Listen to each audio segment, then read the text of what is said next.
Hey, ladies and gentlemen, thank you for tuning in. You are now with No Hezzy Hoops, aka the No Hezzy Hoopcast. I feel like this is a very special moment. I got my main man. Oh, my name is Liko. This is my first introduction, so you know, a little rough. yeah. Well, I wouldn't say rough. I would say I'm dancing very well, just looking awkward. But yeah, so my name is Leek, aka Malik, and we have my main man here. Black Mo, how you guys doing, man? This is I'm pretty excited. I mean, Absolutely. we got 2 game 7s Yes. that we're looking at right now. The two greatest words in sports history, Game 7. That's a treat. If we would have been told that at the beginning of the season, would you have been happy with that? Absolutely, absolutely. I think me and Kurt, when we were talking about leading up to these games, I think we both picked game 7s for both series. So I think this is something that fans can enjoy, casuals as well can Mostly enjoy this. casuals. But at the end of the day, what's better than more basketball? Absolutely. Right? So with all that being said, that just lets me know that I got my guy Kurt over here as well. Shout out to Kurt. You guys can't see him, but we don't got Kurt. I don't think we got Kurt Cam today. Not today. But we often talk about it slightly. But man, shout out to Adam Silver, because the league is like so popping right now. Yeah, you know what I mean? Yeah, especially with all the football nonsense that's going on with the anthem. Hey! This is a hoop show. We don't. All right. There's no need for us to even go there. Hey, shout out to Colin Kaepernick for exposing the league for what it is. Hey, right? Shout out to Colin. Shout out to all the other football players. You know what I mean? It's important that you empower yourself. Don't be afraid to strike, brothers. Don't look for anybody else to validate you, whatever it is. Anyway, I would say that. Where do we start? Well, for one, the game just ended, so we can just immediately go there. We've got the Boston Celtics versus the Cleveland Cavaliers in a Game 7 in Boston, and we've seen LeBron in this setting before. And we saw it. It went how it went. It was a slugfest. And Cleveland came out on top. And LeBron had a hell of a game, like he always does. I mean, pretty much, he's going to put the numbers up. Yeah. He's a stat stuffer. Absolutely. Does it always lead to win? No. But when the important moments come, he pretty much, I can say at this point, he usually gets the job done. League, I just want to say this, if I can. Okay. My question to the No Hezzy community: did you bet against Bron? And if you did, how much did you lose? Because I mean, that's a losing bet. If you're not in the championship and you're betting against Bron, you're most likely coming up short. And I've learned my lesson. I mean, nobody wants to see LeBron go to 9 finals in a row. Especially to lose most of the Bron time. stands right? do. Bron stands want to see this. Yeah. The Bron sexuals, if you will. Excuse me. That's the first time I've said that on No Hezzy. I'll call them Bronamites. All right. Okay. Or Bron Postles. Bron Postles, we could go there as well. Or Bron Cyples. Right. These guys profess the name of LeBron James, born to one Gloria James on that ever-changing day. Ever-changing, fateful day in December. I believe it was a solstice. It was. or just coming out of one. Right. But Bron got it done. And I mean, I've got my reservations with Bron, based off the way he plays the game. We can look at the archives of the season and see, your trepidations with LeBron James. Absolutely. And rightfully so. I'm on the record. Oh, yeah. I have no qualms about it. I'm on the record. I stated my opinions on LeBron James. Hey, some people might hate me for it. It is what it is. I think the guys are really good. Shout out to Marcus, right? Oh, yeah. Shout out to Marcus. Yeah, he's a Bronamite. Oh, yeah. He's a Bron Cypher for sure. He rocks with Bron. So, and he's probably enjoying this moment right now. And for good reason, for good reason, if you look past the flaws. So what did happen? So the people who don't know, who are, essentially a casual. Yeah. What did transpire in this game? I mean, what did you see? Aside from the ending score, which we all know at this point that the Cavaliers won that game, what stood out to you as reasons why they were able to get that dub without Kevin Love, mind you. Yeah, that was going to be a tall order for them just because they were in Boston and they didn't have Kevin Love, which is Bron's go-to role player. Right. He can count on him for rebounds and spotting up to space the floor as well. He's second best scorer on the team. Yeah, absolutely. So yeah, it was pretty much LeBron James doing it all. They were down early, but LeBron didn't have any assists in the first quarter, I think. So that was a testament to, and he was scoring. He was being aggressive. I'd say that was a testament to guys missing shots. Right, and that being said, there were a lot of missed shots this game. I believe in the third quarter when it was like 60-something to 60-something, they had shot like 11 for like 40 shots or something like that. Like they were like 30%. Both teams like 30% from the field. I have to check that to be exact. Yeah. But it was a poor shooting night on both sides of the ball. Yeah. Aside from some standouts, right? Yeah. I mean, it was a slugfest. This was not like one of those pretty matches where everybody was draining shots. It was a slugfest, but LeBron came out on top. He was the more dominant player at the end of the day. Nobody could guard him. He can get to the rim at will, get to the free throw line, and he hit some jump shots. When he's playing like that and being active on the break, and he made some defensive plays, especially that dunk on. That block dunk on Terry Rozier. Yo, here's my thing too, and now you're about to eat Terry Rozier. Listen. Let me finish. Not to knock Terry Rozier, okay? Because I mean, he had a great playoff run. Mm-hmm. He probably earned himself. He potentially, you and me were talking, potentially earned himself a starting spot in the right situation. He could start in the right situation. Yeah, I'm not gonna knee jerk and over do that, but he showed us that he is a player in this league, and on a chip tape, he's a solid backup to starting guard on a team that has pieces in place. But for you to try to catch LeBron in mid-stride, mind you, where we've seen this countless times. LeBron, he just blocked.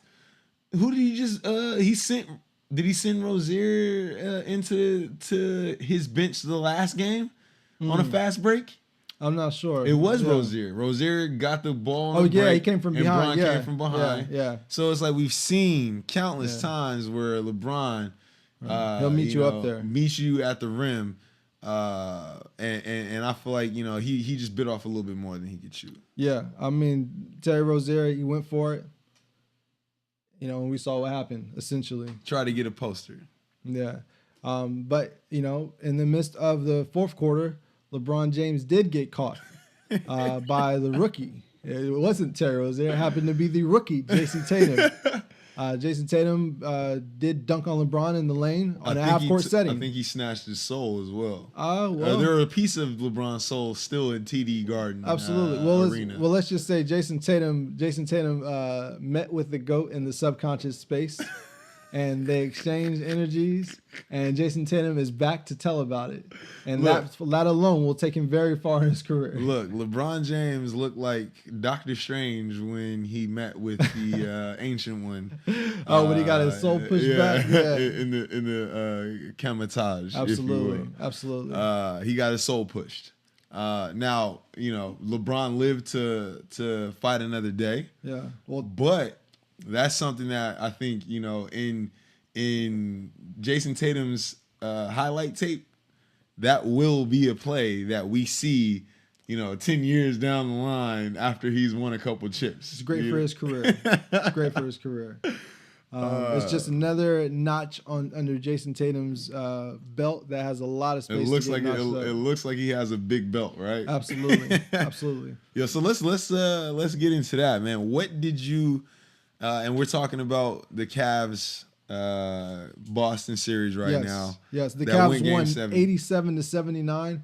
All of you who watched it know that it was Cleveland came back from a deficit early on, and they were able to keep the game close, and then they were able to end up pulling away all throughout the play of LeBron James, who had put the team on his back. 35, 15, and 9. All right, he was 12 from 24.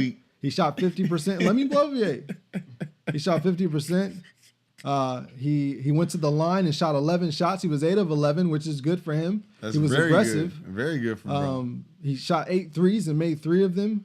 All right. 15 defensive rebounds. He was a +8. We all know that, that plus minus can do a little funny dance, especially when it comes to players like LeBron because he plays so much. Take the plus minus with a grain of salt. Absolutely. Exactly. Take it with a grain of salt. But overall, he put the team on his back just like he had done all playoffs. Some people are angry that, he went through a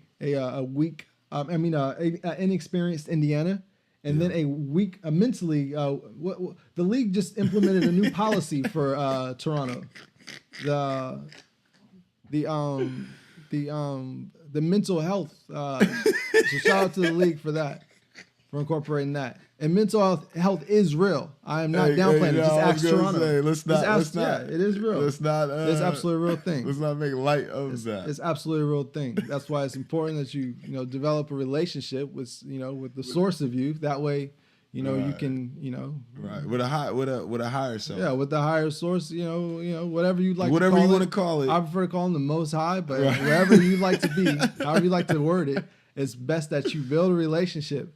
Because other than that, you subject to anything. Right, and you left floating. Yeah. So Toronto. Yes. Took the L. So with Toronto in dramatic fashion. You got the sweep, and now we have a Celtics team who is very tough, is very gritty, is well coached. All the makings of a championship team. It just lacks its all-star players. I mean, at the end of the day, hold on. And one of those players happens to be one who actually had a bloodthirst for LeBron James. I mean, he wanted to hunt him down. Yeah. So, you look and also a hungry all-star in Gordon Hayward who had just made his first. Yeah. So, all things considered, people will knock those two things ultimately, but he did carry them throughout this playoff run, and you can only beat who is in front of you. Right. And at the end of the day, I mean, let's be very clear. The East is way more entertaining and probably way more competitive than it's been in a long time. Even though they're very young, they're very experienced. You got Philly, who, they got 2 young rookies, or 2 young players, not rookies, but 2 young players who, they're still trying to, gain their footing in the NBA world. You got the Celtics, who were without Gordon and Kyrie, who were pretty much running with a skeleton crew, so to speak, aside from Al Horford, of young guys who were trying to, put notches in their belt. Mm-hmm. And then, I mean, even Toronto, that, even though these guys have been in the fray for a little while, they're still, Lowry and DeRozan, they were drafted, a handful of years ago. So, that being said, LeBron James is LeBron James. There's nothing you can do about that unless you are Golden State at this point, right? Aside from Golden State, most of these teams are taking an L to LeBron James if they're seeing him in this form and fashion. Well, we'll see. Because we'll get there in a little bit. I don't want to jump the gun, but Golden State and the Houston Rockets do have a Game 7 tomorrow on Memorial Evening. Excuse me. Before we get into that though, Lee, I do want to ask you, if you may, bloviate a little bit about your thoughts on Jason Tatum. Oh yeah, Jason Tatum has showed a lot this not only this season but these playoffs. Ever since Summer League, he's actually played up. He's played elite compared to his peers. Absolutely. You watch him all the way down the stretch going to a Game 7 of a Eastern Conference Finals, and you see the poise, and the size and the length and the offensive ability, the confidence, and to be able to do these things and not be the focal point of an offense, and then also his defensive intensity on that side of the ball as well, and to watch him go head to head with LeBron, like in certain respects. Yeah. Jason Tatum's got the world in front of him. He's looking like a centerpiece player. I actually, when we think about it, I can't think of another young player that was drafted since that 2015 draft with D'Angelo Russell and Karl Anthony Towns and Devin Booker. Jason Tatum. Okafor. Jason Tatum is better than anybody I've seen from all of those draft classes up to now. I think as far as what he's shown so far, for damn sure. Absolutely, because he does it all. Yeah, and he's only going to get better. And everybody else has a flaw in their game. Jason Tatum's only flaw is experience. Yeah. I think that's also a testament to the coaching of Brad Stevens, being able to take these young talents. We've seen it with Isaiah Thomas. We've seen it with Jaylen Brown. He's able to. We've seen it with Terry Rozier. Mm-hmm. He's been able to take these young talents, Avery Bradley, and bring the most out of these guys. Now, that being said, the talent of Jason Tatum is, that's something that you kind of touched on a little bit already. He obviously, as a baseline, has a skill set that is better than probably all those guys I just named. Absolutely. So the fact that now he's able to learn under the tutelage of, someone who we consider a future GOAT coach. A coach. Mm-hmm. That now, that's only gonna fast track him through his process. He's gonna mainline DNA. Yeah. Into his bloodstream based on the tutelage. Jason Tatum has samples from this series. They've got him and Brad Stevens have collected LeBron James's life force through a series of pricks and bumps, throughout the play, where they have the DNA. And they will be infusing him and Jaylen Brown this offseason. Yeah, man. And Jason Tatum, it looks like he's going to react very well to that infusement. Yeah, absolutely. I mean, almost like Super Soldier, like when they got when they got Steve Rogers in that chamber. Yeah, it was looking something like he that. ran off with the serum, right? Right. Now here's my question. And you saw all the love Bron gave to him, right? Oh yeah. Well, Bron has to respect him. Well, that was Kurt calls them GOAT moments. Little soft expressions, gentle exchanges, respectable exchanges between yeah. I mean, he looked comfortable he looked very comfortable out there. No moments more telling than Game 7. He was elite. He every chance he got, he did not shrink away from the moment. I mean, I'll say this, and no disrespect to the player I'm going to name, but he showed more in this series alone against LeBron James than DeMar DeRozan has shown the last 3 years against LeBron James in that same moment. Right. And that's because Jason Tatum is ultimately already a smarter NBA player than DeMar DeRozan. He's already a more intelligent player and more coachable player than DeMar DeRozan. Couple that with his skill set. DeMar DeRozan has a skill set. Yeah, absolutely. But couple that with Jason Tatum's skill set. His tenacity, his ability to shoot beyond the three-point line. Absolutely, his confidence to shoot beyond the three-point line. That's really what it is. Because we've seen DeMar make plenty of threes. I mean, he's been in the NBA for 7 years, right? Right. We've seen him make threes. Right. He's married to that mid-range, he's in confidence. So Jason Tatum, he's put in the work. He feels confident from beyond the three-point line, and that's an asset that certainly the Raptors could have used this year, especially in the 4 games specifically against LeBron James. Against one LeBron James. Now, here's what I'll say to. I know we want to talk about. That's Tatum's line. I don't mean to cut you off, but 24-7. 24-7. He was 9 for 17. That's 52%. That doesn't sound like a rookie in a Game 7. Not at all. That's all. I was just gonna say that putting a book into this thing as far as this series is concerned. Yeah.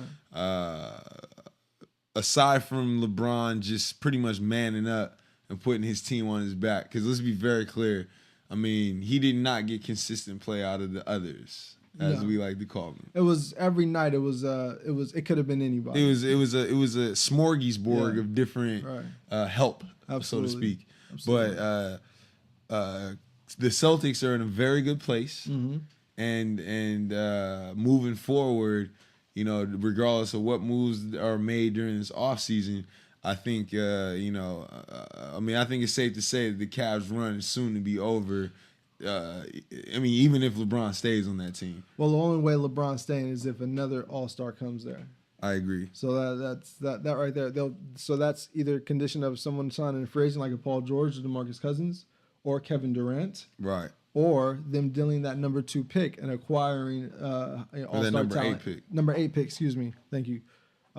Them dealing that pick and acquiring talent through a trade, which is possible as well. And Kobe seems like a pretty gutsy GM, especially if you're trying to keep the greatest player of a generation. Right. So, And I mean, it seems feasible and profitable for him to stay there. I mean, how many chips are you gonna get? There's only so many places you can move. There's only so many chips available for a team to receive. Where is he gonna go? That's gonna secure because if he moves, that's gonna be his retirement spot most likely. Because I mean, how many more years does Bron have? That being said, how many locations are you guaranteeing? Because if you're moving, that's what your goal is, to get a chip, right? Right. How many spots outside of 2 or 3, not naming Golden State, can you guarantee that you're gonna be in a chip position? And I just don't see a lot of options in that regard. I could be wrong. Are you asking me or is that rhetorical? It's a rhetorical. Okay, all right. So now Jason said. Now this is the question I have for you, because a lot of people have been saying this about the Celtics, seeing that they made it to the Eastern Conference Finals. Okay. And that they took Cleveland to a Game 7. Yeah, LeBron James' team, essentially. The person who's always been to the finals. Look, they've done better. I mean, shy of Indiana, who put together a hellish fight. Right. They did better than pretty much any other team would do in a conference finals against LeBron James. So with that being said, not having Gordon Hayward and Kyrie Irving, do you look to make a move this summer that involves Kyrie Irving due to the contract, him being $24 million on the books, I believe, and he's gonna be and he's got an expiring contract, so he'll be up for a max, of course. Right. So seeing that you already made it to the finals without him, would you look to trade Kyrie Irving? And if not, are there any players that you would look to trade? I would definitely consider it. Mm-hmm. I mean, nobody, in my opinion, with this team, no one's untouchable. Absolutely. Especially considering the only person that's touchable would be Brad Stevens, right? Exactly. Right. I think we agree on that. Yeah. I would consider it, but at the same time, seeing the result that we saw, it looked like they were Kyrie Irving away from going to the finals. So that being said, I would hang on to Kyrie Irving. I would also maintain a trust in the fact that Gordon Hayward, when healthy, can help my team. Mm-hmm. In addition to Tatum and Jaylen Brown, who have ascended this season, specifically this playoffs. Yeah. So really, to me, that leaves one player, in my opinion, that I feel is replaceable. Mm-hmm. I'll say. Yeah. And that's no disrespect to what he's done, to what he's shown, to his progress. Mm-hmm. But that leaves, in my opinion, scary Terry Rozier. Mm-hmm. I feel like he has value of such to where he could garner you some pieces back. Now, whether or not you have to package Terry Rozier with someone, well, I mean, I'll let Danny Ainge sort that out. Mm-hmm. But if I was the GM, I would possibly consider moving Terry Rozier for someone that can help my chip tape. Okay. Period. Because I feel like they're right there. They're literally this close to beating LeBron James in a playoff series. So I think Terry Rozier would be the person I'll move. I don't know how you guys feel in No Hezzy land. Whether you guys agree or disagree, please get at me. And Leak, I don't know how you feel about that. I'm not opposed to moving Terry Rozier at all.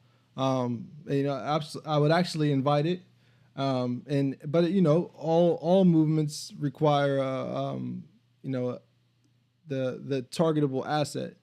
And now I'm looking at what do I need if I'm, you know, Danny Ainge, you know, to get me over the hump, or to make sure if I do run into another LeBron James, I got something for him. Right. You know. Right. So, you know, Terry Rozier would definitely be on the platter. I would particularly look at. I can't really move Gordon Hayward. He hasn't shown value yet. He's been injured, so I have to let him come back. And he's making over 20 mil too. Yeah. So you gotta let him come back and show his thing. But I also look, you know, I Jason Tatum, I wouldn't touch him, you know. No need. I want him and Kyrie Irving. Matter of fact, I'm throwing him a bag when that time comes. Right, I'm setting aside money for him right now because I want Kyrie Irving, Jason Tatum, and Al Horford. You want to see what that looks like. I want that. Now, now, not to cut you off, but if you could package Al Horford with a Terry Rozier for that piece that you're getting ready to narrate for us, would that be a move? Because to keep it real, absolutely could. Or Horford. Not that I'm sorry to keep, you know. Yeah. Well, Horford didn't have a great showing in this series as a whole either. He was pretty inconsistent, especially when they put Tristan Thompson on. So I'll step off the mic at that point. So Horford had 17-4 today. I know that throughout the series, he's been spotty, but I also believe that Horford's main attributes don't show up on the stat sheet. Horford is the head of their snake with his veteran leadership and his consistency as far as effort goes and playing the right way. So, you know, with that being said, I'm looking more so. I like him, you know, because that's one of the bigs that we discuss. We often talk about the rim runners. We often talk about the rim runners and finishers and rebounders. And we often talk about the stretch bigs, right? Yeah. We rarely talk about the guys who kind of ride that line in the middle and kind of thrive more on IQ with those two things already in play. Right. They're able to survive the rigmarole of the modern big. Almost like because they're intelligence, they're able to survive these extinction level events. You know what I mean? Similar to almost like a hoop roach. Right. You know, in a sense. You know, just smart enough to survive. Smart enough and tough enough to thrive. Like a hoop Twinkie. Yeah. Right? But with that being said, Al Horford is not off limits. It's just that I'm kind of looking in other directions before. You'd like to see a fully realized Tatum, Kyrie, Horford combination. That would be the core. And Gordon Hayward. Based off Gordon Hayward is a byproduct of what we've done in the past. I mean, we haven't seen the guy hasn't played in a year. He's coming off a very man, that was a very devastating injury. Absolutely. There. So I'm lightweight. Like I have no expectations for that whole thing anymore. Right. That was a decision that we made that we thought was great at the time, and it turned out a freak accident happened. And essentially, I mean, this guy could have played up for a contract extension, right? Right. Well, anything could happen. Right. And no disrespect to you, Gordon Hayward. You were somebody I've been pushing for, and I hope for the best. I liked how he separated himself from Chandler Parsons. That to me is, one of the notches under Gordon Hayward's belt. There was a question for a while. Absolutely. Chandler Parsons. You know what? We're not even going to give it. Listen. What we're not about to do is get into at Chandler Parsons' career, all right? We all know what happened with that. Shout out to Steven Jackson. Well, there's no need to talk about Chandler Parsons. Shout out to Steven Jackson, if you're familiar with all that. Anyway, but I am looking to pack. You must know what I'm talking about. Absolutely. Okay, yeah. I am looking to package. Shout out to Justin Timberlake as well. I am looking to package. I am potentially packaging Jaylen Brown though, and Jaylen Brown had a great series. He had a great playoffs actually. Yeah, he looked really good. He had 13 and 6 tonight. He showed that he could play. He could give effort on both sides of the ball. For sure, he's a Brown, but he's tough. But something about Jaylen. Jaylen's he's a little more rogue than I would like. Right. But he's still playing very well. Because he showed signs that he could be the guy, right? At certain moments in their playoff run. Yeah. There were games where it was like, okay, Jaylen Brown's the guy right now. All right.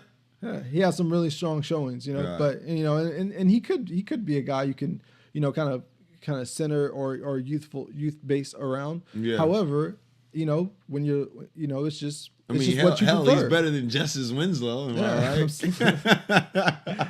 He's better than a lot of guys. I mean, I think he's Which also, was another steal for Danny Danny Ainge, Ainge at the third pick and, again. and just to be clear, a lot of people do have the question of Brandon Ingram and Jaylen Brown. You know, and we like to know in the comments who you guys think is better as well.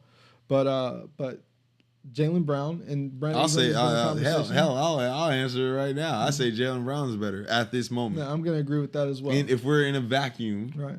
Jaylen Brown has everything he's done up to this point has been higher than Brandon Ingram's, and we've seen it in a more pressurized situation. Well, he can score all the ways Brandon can score, and he's a much more physical player. Right, and he has a better body, and he's, you know, well, that's arguable because Brandon's got so much length. You know, it's just depending on how you want to be used. I personally would take Jaylen Brown, at this point, but you know, I want to know what you guys think on that as well. But I've looked to package Jaylen Brown just because if I could pair him with Terry Rozier and maybe try to make a run for and maybe my pick and make a run at Kawhi Leonard, you know, that would be a possibility. What is their pick this year? They got a good pick this year. Yeah, exactly. And they can move that thing. Well, yeah, if they want to. Yeah, if they're trying to get a superstar, they'd have to package that. They'd have to add the pick in it. But yeah, they could get Kawhi Leonard. They could definitely get Kawhi Leonard. So that's one option that I would look at.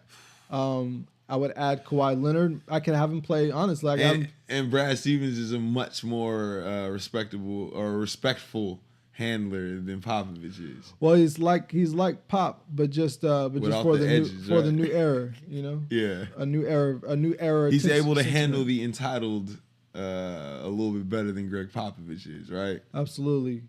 So it looks like Boston will be picking. Let's see. I thought they were a lotto. Nope. I thought they have 27. Now they they do have somebody's. They do have somebody. They got somebody's pick. Well, the thing is, Lakers' pick was going to go to Boston or to Philadelphia, and based off of went to Philadelphia.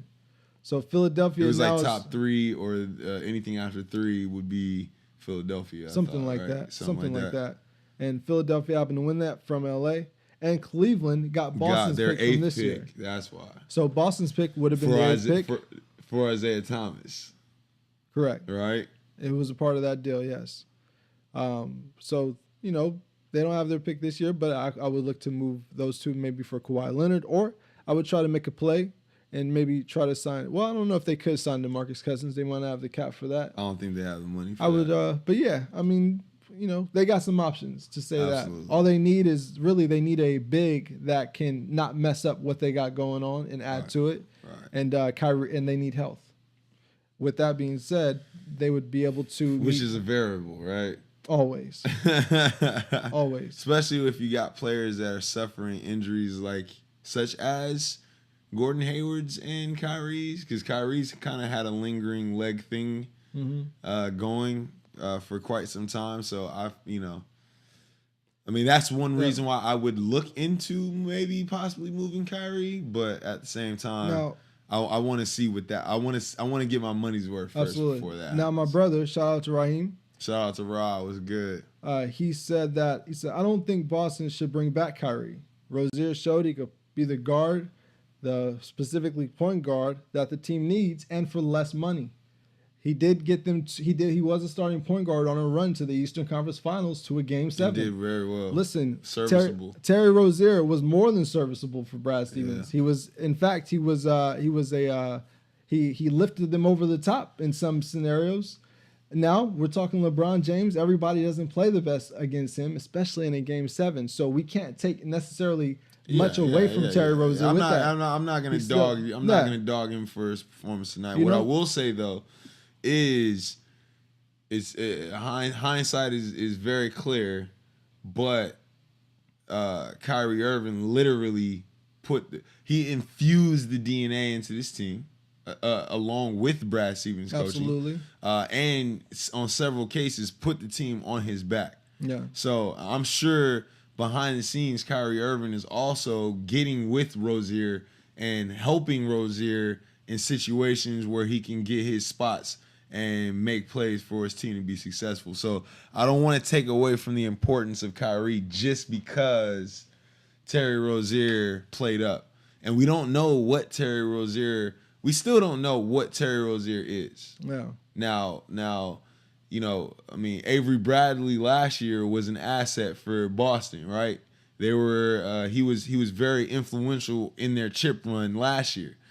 He got moved and he wasn't the same player. So I wouldn't be so quick to jump the gun on a Kyrie Irving who is a multi-time All-Star just because Terry Rozier had a really good season. I need to see consistency on an annual basis now from Terry Rozier in order for me to buy in on that. Mm-hmm. And I'm not confident enough.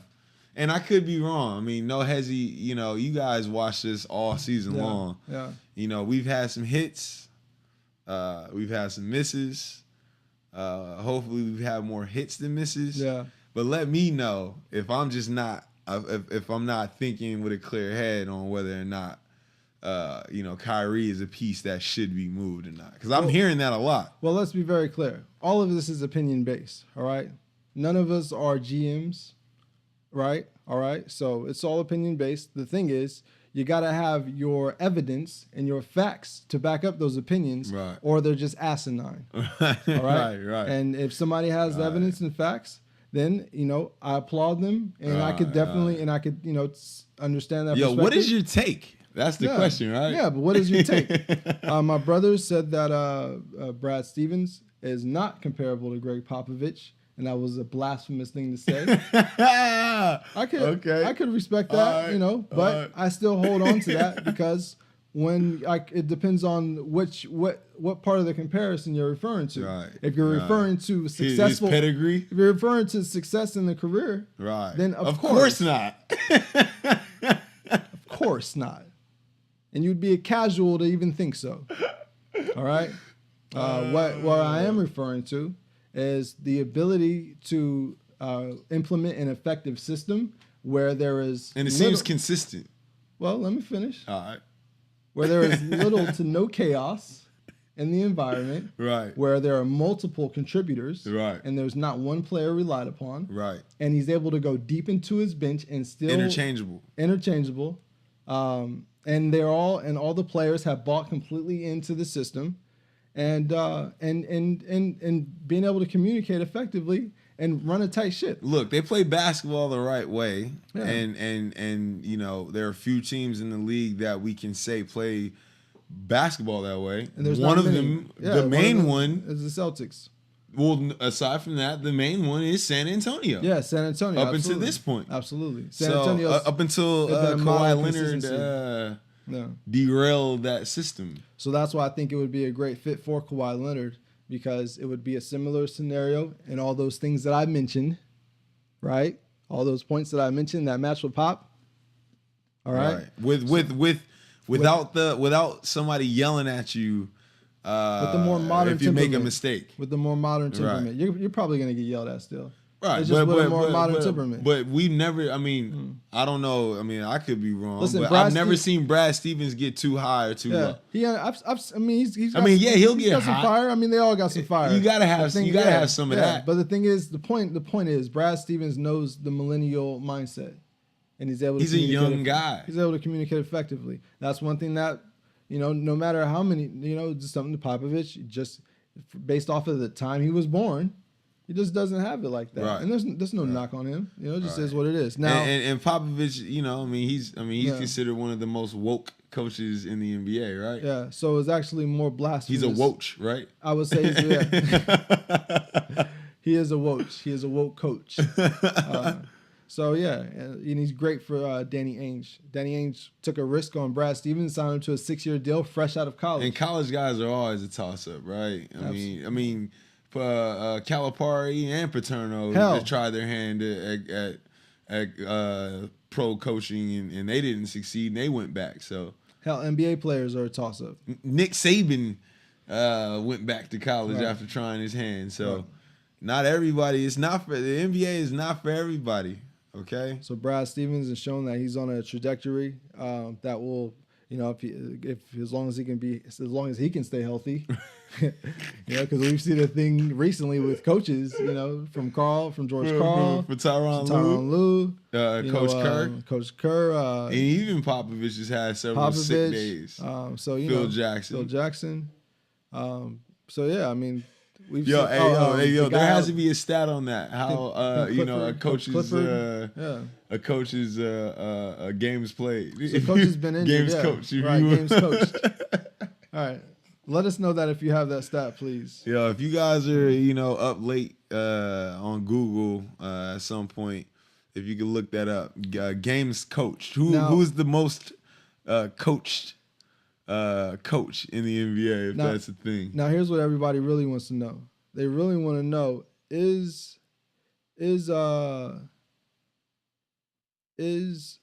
LeBron James now, after having this finals run? I mean, that was finals run. I can't wait to hear. Is he better than Michael Jordan? That is the question now. Do you want me to answer?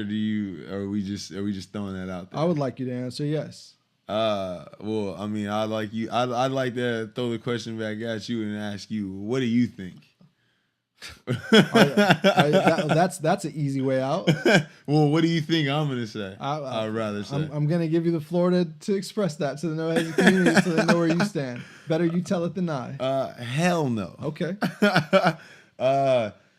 I'll say this, and we had this talk prior to even having this discussion right now. I'm of the mind now, being a fan of basketball for a very long time, for pretty much most of my life, I'm over these era comparisons. I feel like it does a disservice to the players who've come before and the player who we are comparing that player to. So, I mean, you can call me trying to dance around the question. I will answer the question, but I will just preface it by saying that. Okay? Because there's no way. The defense is played completely different now than it was back when the Big O was playing, back when Wilt Chamberlain was playing, back when Bill Russell was playing, back when Bob Cousy was playing. So it's uncomparable. But I will say that if we are lining up accolades, the one accolade that stands out to me more than anything between the two, aside from free throws, is the fact that Michael Jordan won 6 chips. I mean, Nick Wright tries to throw out this, tell me who's better without mentioning championships. You can't do that. You can't do that. Michael Jordan won 6 championships, three-peats, on top of just being an all-around better player. I mean, defensively. That's arguable. Are you bloviating now, or do you mean that? That's arguable. Are all-around better player? As far as what makes a good basketball player. Now, we could say LeBron James is the best stat getter of all time. He passes well. He rebounds well. He scores well. Technically, those are all around basketball skills, right? That's not what I'm saying. I'm saying, does a player have a will to win? You're talking about intangibles then. Okay. Does a player play on both sides of the ball? All right. And can I rely on that person when the game is on the line to get me that? Now, Bron is showing that he can do that on a smaller scale, because we're talking about LeBron after winning the conference finals. We're not talking about LeBron winning the chip, right, which most likely he will lose this year. Allegedly. Well, I mean, if anybody wants to challenge me on that, then that's perfectly fine. Well, it hasn't happened yet. So right, but I mean, just off evidence, he's 3 for 8 in the finals. Mm-hmm. So we're not talking about LeBron, the 11-time champion. We're talking about LeBron James, who's been to the finals the last 9 years. All right, I mean, I guess that deserves some props, right? But if we're asking who's better out of LeBron James and Michael Jordan, obviously I'm gonna have to go with Michael Jordan. Okay. And that's fine if you disagree. I mean, like I said, we can't compare eras. Right. LeBron's the best right now. Yeah. And I'll leave it at that. Okay. All right. Bloviation complete. Are you finished or are you done? As the great Birdman would say. I also feel that Michael Jordan is a better player, the greatest player of all time. Now, see, even that's a legend. Yeah, I mean that's a legend. Yeah, I've got him as my greatest player of all time. And definitely over LeBron James. That's no knock to LeBron James, but Michael Jordan was special. Yeah. LeBron James is special as well. But absolutely, I don't think I need to overbloviate on Michael Jordan. I think we all know what it is: 6 championships, 6 Finals MVPs, a Defensive Player of the Year and MVP, several scoring titles. Clutch work. Yeah, so I mean, we all know what that is. I never lost in the finals, so did it with one All-Star.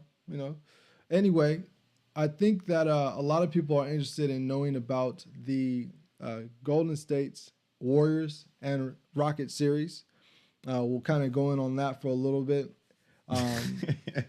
We've got the series at a shift of power right here. We have a deciding Game 7. I think I'll say this. I think this series has been a little bit more competitive than people were initially set out to make it. Yeah, I think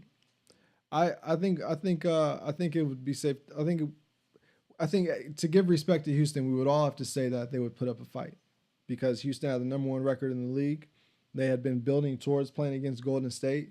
And the fact that they had, not folded throughout the playoffs and they finally made it to the Western Conference Finals and they had Chris Paul, that they would put up a fight. Where it would go, we don't know. We know the odds are in the Warriors' favor, though. Absolutely. So as we're watching the series go, we're seeing that Houston actually believes that they can beat the Warriors as of now. They're showing a will to win, which is more than we can say about a lot of teams that have stared down the face of that team. Absolutely. For sure. Usually their series are over by now. Right. And they look visibly shaken as well. Yeah, they lost. They're thanking their lucky stars that CP is questionable. Yeah. I'll say that. Absolutely. Andre Iguodala is also on the questionable list as well.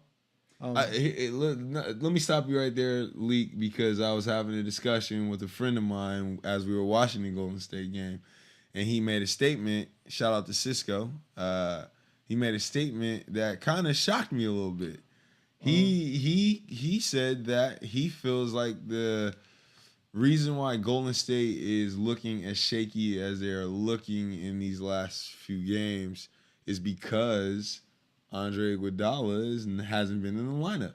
Do you feel like Andre Iguodala is that important to the success of the Golden State Warriors? With all that talent. I do feel like he is very important. I feel like he is a calming piece. There's a reason why they put him in the starting lineup to kind of base out that Hamptons lineup. Yeah, the Hamptons 5 lineup. He's kind of like a carrier oil for all the spicy and jazzy oils in a sense, right? You got your peppermint, you got your loud, these loud, you got your hibiscus, these loud oils, and then you need like a coconut oil for all to go through smooth. So that's what Andre is, and for him to be out, absolutely. You've seen they reverted to hero ball and one-on-one isolation ball. That is the one thing that Andre Iguodala pretty much X's out of the offense. Yeah. But here's the thing, though. Andre Iguodala wasn't a starter up until this point. Absolutely, yeah. So, why now is it affecting their lineup? I guess credit to Houston then, right? Yeah, absolutely. Credit to Houston, yeah, and credit, and it just shows that. Well, why did Steve Kerr insert Andre Iguodala into the starting lineup? To offset the Clint Capella. Or to negate. Andre Iguodala was starting before the series. I thought they started him after game or after L. They put him in. No, he's been starting the whole. I think he's been starting the whole playoffs. I think they. I thought they made a thing out of it. I thought the Hampton Five has been a thing since the playoffs started. I could be wrong. Okay. Could be wrong. I could be wrong as well. If you're up to date on that and you know about the inception of the Hampton Five, please fill us in. That's something obviously we're questionable about. Right. I did get a notification from shout out to Gold Rush 80. Gold Rush 80. What's up, Gold Rush 80? Gold Rush 80 made a comment. He said Jordan could never get Cleveland a ring. Yes, that is correct. Jordan never played for Cleveland. You're absolutely right about that. All right. So now that's it. with the series being tied 3-3 and in Houston, that is like a that's an interesting position for Houston to be in. Hopefully they have Chris Paul available. If they do, I give Houston a very good fighting chance. If they don't, well, I'll go out on the limb. I'll draw the line right now. So I can't finish mine. Okay. I'll say that if Chris Paul plays, they win. All right. Because I know you're building a narration, and I just want to go ahead and be confident in that and say that I think Houston will win if Chris Paul plays. If Chris Paul doesn't play, I'm a little bit hesitant to put my money on Houston. Yeah. Okay. Well, that's coming from somebody that called Houston at the beginning of the playoffs. You had them beating Golden State in the Western Conference Finals and advancing to the finals. And I can stand by that. So yeah. So if they had Chris Paul available, that makes sense that you would choose them to come out of the series. Me on the other hand, I'm not sure. I had picked Golden State to come out of it just because of their experience. But here we are in a Game 7 scenario, and it's looking like Golden State is rattled. Golden State is hazy. They look mentally shook. Golden right State now, has taken some blows that they did not expect to take. Yeah. And they're kind of seeing double a little bit and swaying. They lost. They lost at home, which is something they haven't. They haven't done that in the playoffs this year. Absolutely. So, I'm on the fence. I've seen James Harden play at a high enough level to carry that team against any team in the NBA. Yeah. Hell, he's allegedly the MVP of the season. All right. So I'm expecting him to come out, and I'm leaving the window cracked for him to come out and to have a MVP, like an All NBA first team MVP showing against Goliath, and to knock them out. I would love to see that. If they Is it safe to say that he has to have that game? Absolutely. And if not early in the game, I'm fine with the role players playing well and keeping them in the game. He needs to clutch at up. the end of the game. James Harden, because at the end of the game, if it's close, it doesn't matter who you have and who you don't have, right? This is me using. Y'all can't see my feet, but I'm using the clutch right now to shift gears. Yeah, on the 97 Protege. If the game if it's in a close game at the end, if you're in the last 3 minutes and the score is within 5 points, swing either way. It's really about who can get the job done, who can execute down the stretch. It's about the hero. It's about the hero. So James Harden, there's no excuse for him in that setting. Absolutely, especially with you most likely, allegedly, getting the MVP this year. And I wish I had the clip from 2 years ago where James Harden said, "I feel like I'm the best player in the league."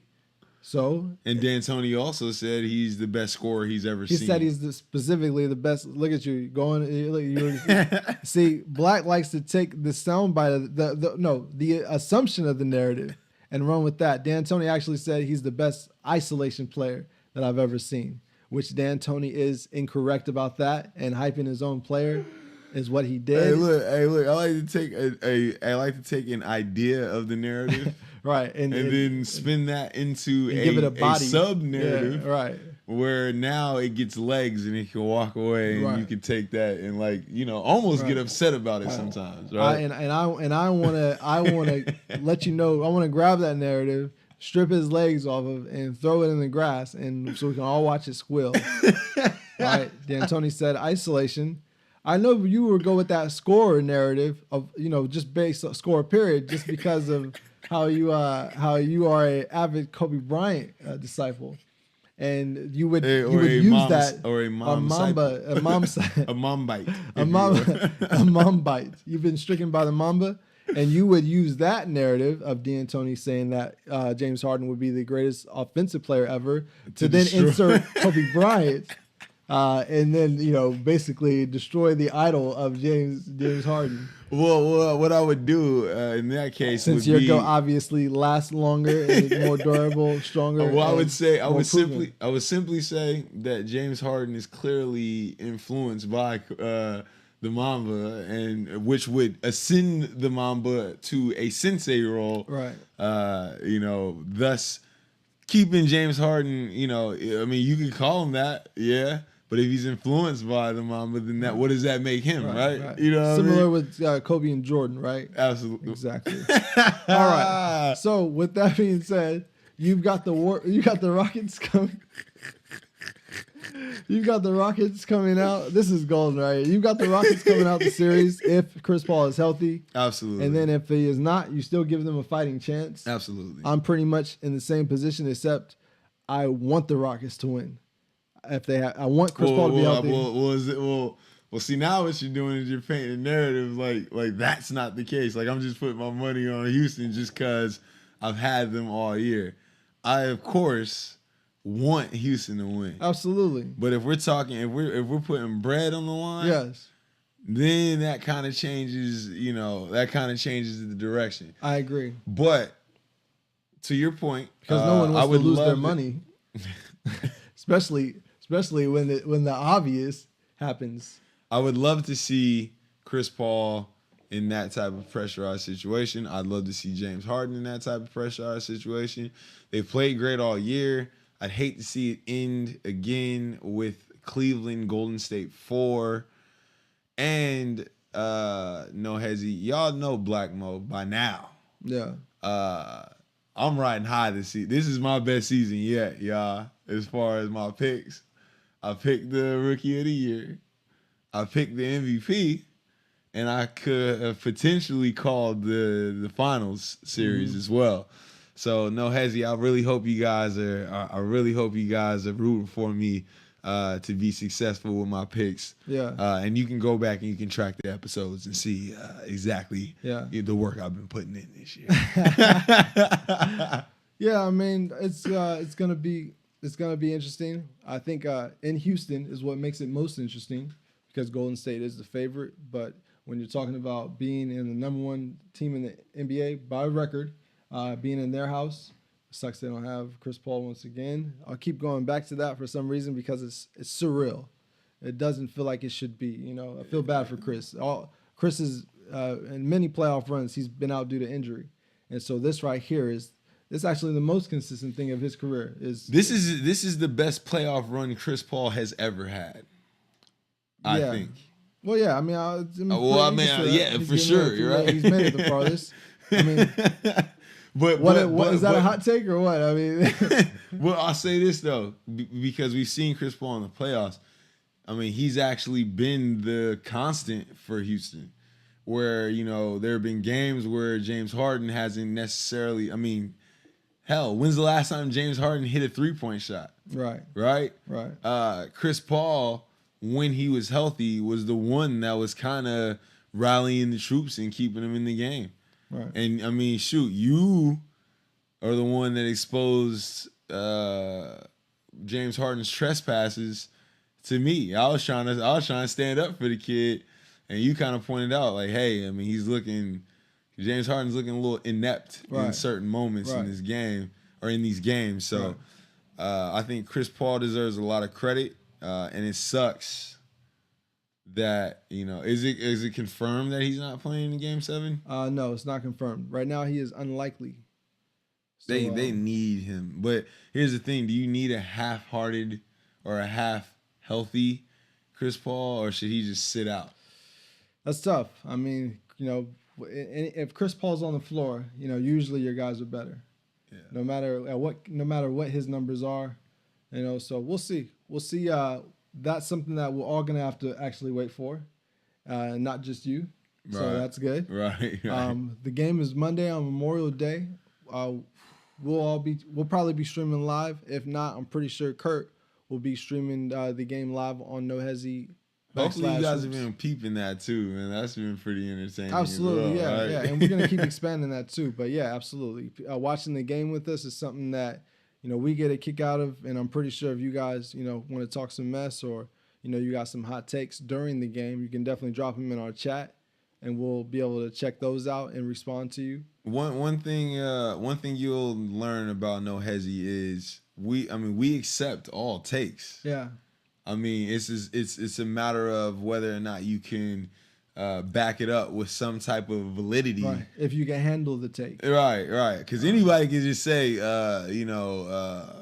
LeBron James is the most clutch player the NBA has ever seen. Right. But unless you got some type of factual evidence or some type of,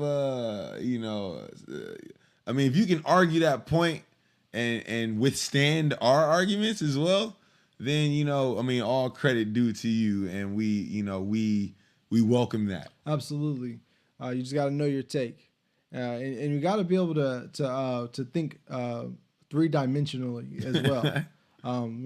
If you want casual takes, you should probably get your fix of ESPN and Fox, and then come back to us. Right. Once you've been filled up and edified through that, because this is on a much more we call it hoop world.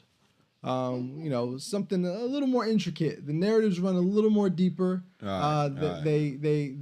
championship DNA spreads from a long line of lineage, and the narratives run just as deep. Absolutely. All right. It's a family tree, so to speak. It's a family tree, absolutely. And some branches are stronger than others, and some seeds are better than others. And you can check tape at this point now and see where our narratives have aligned with the current state of the NBA. Right. 9 times out of 10, we are ahead of the narrative. Absolutely. Some would call it jumping the gun.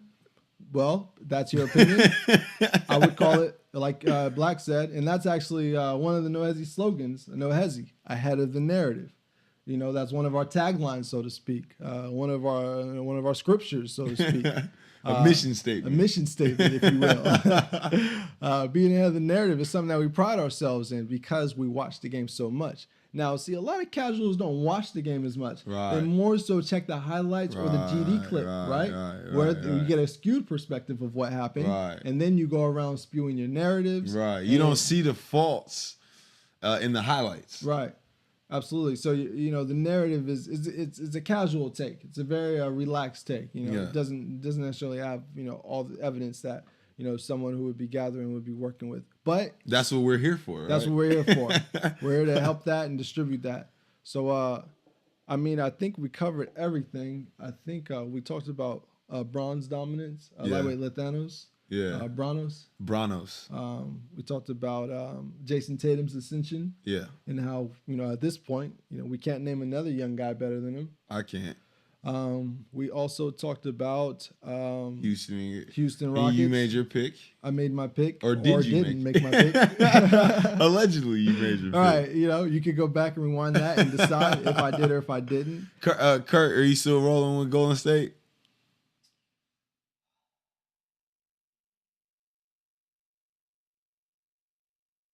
Okay. So I'll just stick with it. Okay. And I'm gonna continue that as well. I mean, Somebody, I may be eating this live on No Hezzy. There's I know we're wrapping it up, but somebody asked a very important question, and it's something that a lot of people ask. When we're talking about the greatest player of all time. Right.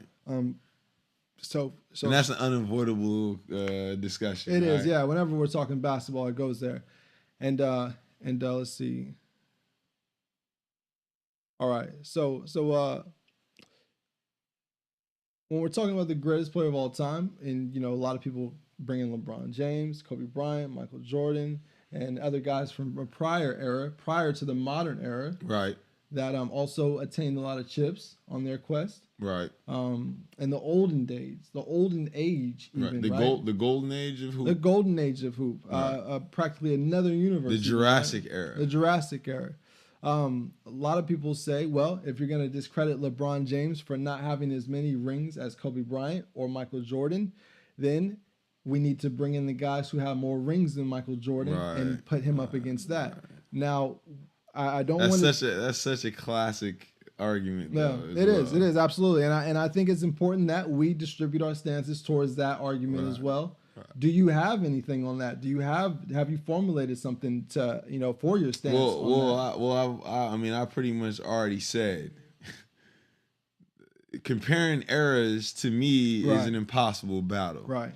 And if you're asking me in a vacuum who I think is better out of LeBron James and Michael Jordan, then my answer stands Michael Jordan. Right. But now if somebody you're not addressing the issue. Okay. If somebody were to bring in who's the greatest of all time? Hold on. If somebody were to bring in and say, okay, well, if who's the greatest of all time? Is it Michael Jordan? Because if it is, then what about Bill Russell, who has... All I can say to that is Michael Jordan is the greatest player I've ever seen. Okay. All right. Period. So, and some would... I agree. I agree with that as well. Some would say that LeBron James is the greatest player they've ever seen, and they've seen some of Michael as well. I would say that their perspective is a little skewed due to whatever reason or whatever bias. Right. Now, they could say the same thing about me. Absolutely. But what I say to that argument is before Michael Jordan, it was not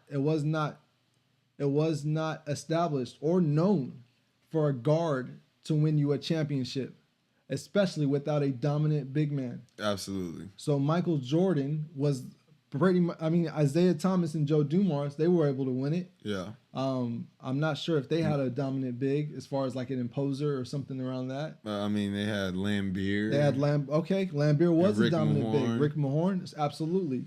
So even, but I wouldn't call them dominant. They were physical, physical. They were dominant bigs. in physicality as far as on a defensive end. Yeah, they were dominant. They were anchoring the team from the deepest place. Right.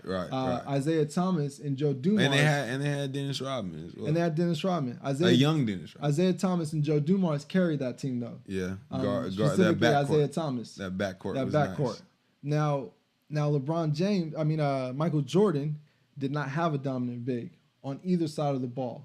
Yeah, Luke Longley. He had Luke Longley. He had Dennis Rodman. We want to talk about help. And see, this is why this discussion is so hard. I don't want to go there. I don't want to go there because that's a whole nother avenue to it. I just want to specifically address the question about how can Michael Jordan be the quote-unquote greatest player of all time when other players won more chips? Well, Michael Jordan was the first guard to win a championship for an organization, which then set the blueprint for every other guard coming up to want to be a guard that can win you a championship. I'll just dead it right here, Leak. I'll dead it right here. I want you, because it seems like the argument is trending to trying to convince people that LeBron James is better than Michael Jordan. I would like to pose the question back to you. Well, so just hear me out. Just hear me out. Back to you. Or not even pose a question. I challenge you to convince me that why LeBron James is better than Michael Jordan. Like, stop trying to tell me that LeBron James is better than Michael Jordan without giving me convincing arguments as to why, other than saying strip away everything that Michael Jordan's ever done. Right. Strip away all the accomplishments that Michael Jordan's ever done and tell me who's a better player. Of course, LeBron James is 260 pounds. He's, almost 7 feet tall. He's built like a football player. Wow. He runs like a gazelle, and he has all the physical attributes that someone would want to have if they were creating a player on NBA 2K. Mm-hmm.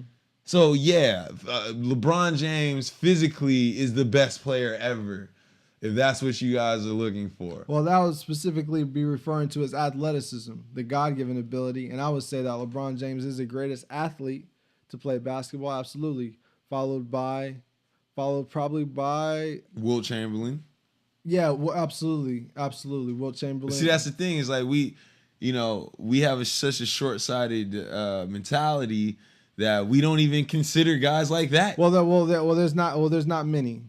Wilt Chamberlain is one. Well, Oscar Robinson averaged a triple-double. Yeah, but we're talking about athlete though. I'm saying we talking about the annals of who's GOAT and who's not. I was just specifically talking about athletes though. Okay. And you said Wilt Chamberlain, which is he's a viable option for Anthony Davis is also an incredible athlete. I wouldn't say he's better than those two as far as athlete.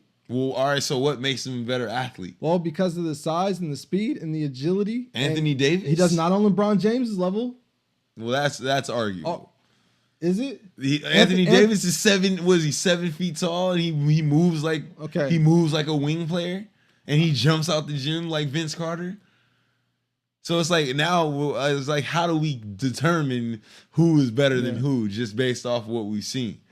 And that's why the arguments are always so. I mean, I'd rather not. Well, he can't do those things because he doesn't. He's not able to stay healthy. So technically, he can't. Well, do now those that's things. Durability. That's not athleticism. Which is part of his athleticism. That's not athleticism. That's part of That's his durability. That's part of his God-given talent. See where we're going with this. Durability would be a God-given talent. You see where this argument is going. Hey. See, it's not a winning battle. All right. That's fine to say. That's fine to say. So there it is. It's not a winning battle. I think we came out to that conclusion. Here we go through the fire for you. So that way you don't have to get burned. All right. With that being said, I think we pretty much wrapped up this week. Links.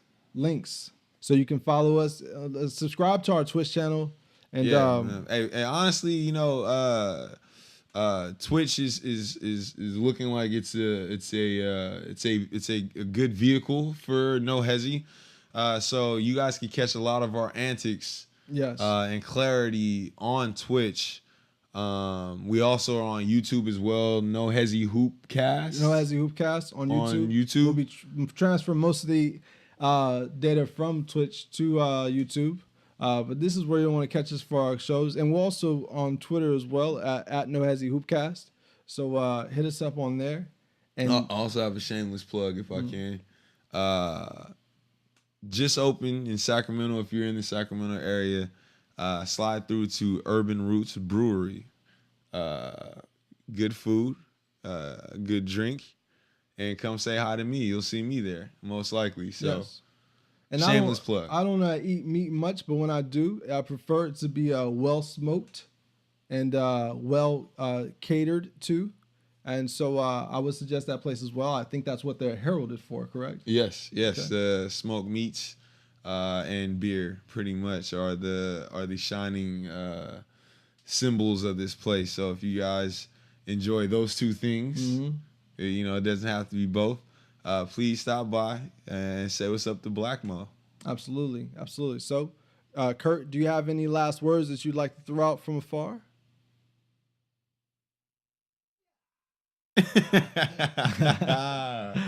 And there you have it. I think that this pretty much sums it all up. Oh, and we'd be remiss. We didn't shout out Schwab. He wasn't able to make it today.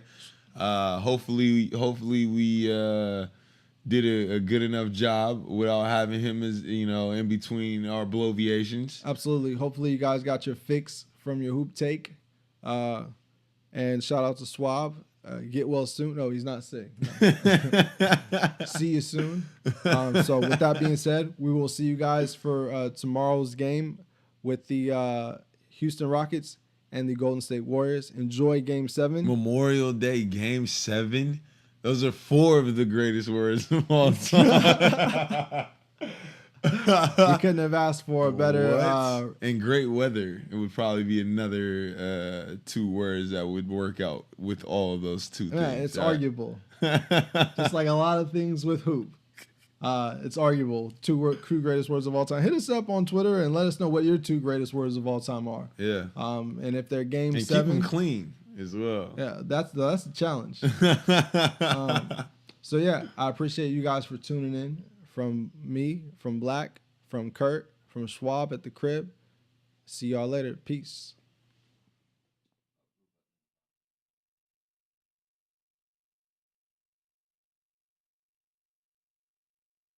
Yeah. Which one? In the middle or on the left? There's 2 blues.